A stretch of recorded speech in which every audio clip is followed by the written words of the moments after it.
2 ঘন্টা দাঁড়াই আছি, আমার প্রত্যেকটা মানুষ আরো অনেক আগে আসছে, তারপর যদি তেল না থাকে শুনি তাহলে তখন কেমন লাগবে বলেন, আপনি বলেন। এটা যে কোনো পর্যায়ে সরকারের কাছে আপনার তুলে ধরেন যাতে আমরা তেল পাই, ভোগান্তি না হোক। দাম বাড়ান, আমরা দাম দিতে রাজি আছি, 10 টাকা 20 টাকা বেশি দিতে রাজি আছি, কিন্তু আমরা যাতে ভোগান্তি না হয় ভাই।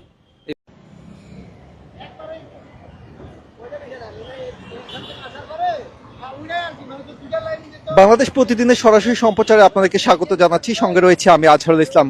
এই মুহূর্তে আমরা রয়েছি হোটেল ইন্টারকন্টিনেন্টাল মোড়ে এবং জানানোর চেষ্টা করব যে আজকে এই হোটেল ইন্টারকন্টিনেন্টাল মোড়ে যে পেট্রোল পাম্পটি রয়েছে এখানে কিন্তু জ্বালানি তেল নেওয়ার জন্য দীর্ঘ সারি আমরা লক্ষ্য করছি, যানবাহনের দীর্ঘ সারি। সকাল থেকেই কিন্তু যারা মোটরসাইকেল আরোহী রয়েছেন, যারা চালক রয়েছেন এবং প্রাইভেট কার যারা চালক রয়েছেন তারা কিন্তু দীর্ঘক্ষণ যাবৎ এই রোদের মধ্যে তেলের জন্য কিন্তু অপেক্ষমান রয়েছেন। আমরা দেখছি যে দুটি সারিতে কিন্তু এই পাম্পে তেল দেওয়া হচ্ছে, মোটরসাইকেলের জন্য আলাদা সারি এবং যে প্রাইভেট কারগুলো রয়েছে সেগুলোর জন্য কিন্তু আলাদা সারি রাখা হয়েছে।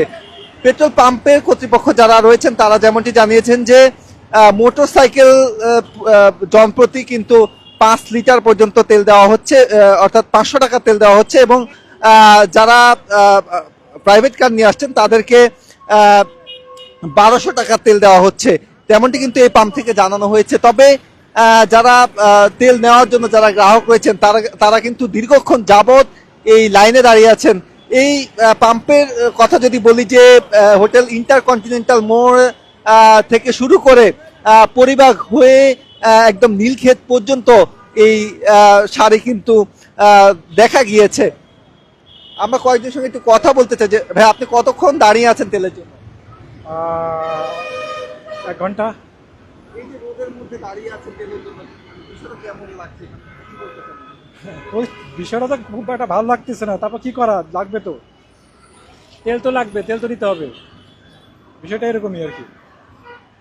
যেমনটি বলছিলেন একজন মোটরসাইকেল আরোহী, তেমন যে তেল ছাড়া তারা যেতে পারবেন না, যার জন্যই কিন্তু তারা এই দীর্ঘ সারিতে দাঁড়িয়ে আছেন। ঈদের ছুটি কিন্তু শেষ হচ্ছে এবং ঈদের ছুটিতেও আমরা লক্ষ্য করেছি যে পেট্রোল পাম্পগুলোতে দীর্ঘ সারি আমরা লক্ষ্য করেছি। তবে যেহেতু ঈদের ছুটি শেষ হয়ে যাচ্ছে এবং আজকে শুক্রবার, আগামীকাল শনিবার, এরপরেই কিন্তু রবিবার থেকে পুরো দমে রাজধানীর যেই ব্যাংক, বীমা অফিস সহ বিভিন্ন কার্যালয়গুলো যেহেতু খুলবে, সেক্ষেত্রে কিন্তু তেলের আরো সংকট দেখা দিতে পারে, যার জন্য কিন্তু যারা মোটরসাইকেল আরোহী রয়েছেন তারা এবং অন্যান্য পরিবহনের যারা রয়েছেন তারা কিন্তু তেলের জন্য পেট্রোল পাম্পগুলোতে ভিড় করছেন।